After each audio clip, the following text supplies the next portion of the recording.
modifikasi bahagian tayar. Kuda padi ni dia datang dengan rim besi, rim lidi besi, saiz dia 16 kali dengan 2.15 dan tayar saiz 90/100 16 inci. Dis depan 220 mm 3 skru. Belakang pun sama, rim lidi besi saiz 16 inci kali 2.15 dan tayar saiz 90/100 16 inci. Kedua-dua jenis tayar depan belakang ni tube type dan bunga off-road. Ini tayar dan rim yang baru dipasang. Rim saya guna Takasago Excel Asia aluminium lidi RCB saiz 215 kali 17 inci dan telah di-convert kepada tubeless.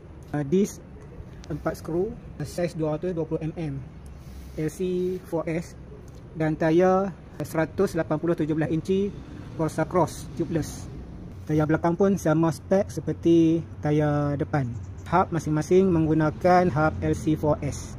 Bila tukar tayar dan rim ni perlu modify iaitu speedometer assembly ni pakai SRL punya dan sekali dengan kabel meter LC135. Sebelah disc ni kena pasang washer sebab tersangkut sikit dan dekat disc brake pun pasang washer sikit. Kedudukan tayar okey, cuma dia rapat sikit dengan mudguard. Okeylah. Bahagian belakang tak ada masalah. Cuma tambah satu washer kat dalam ni sebab untuk elakkan daripada sangkut antara hub ni dengan yang ni. Dan dalam pakai getah Yamaha punya.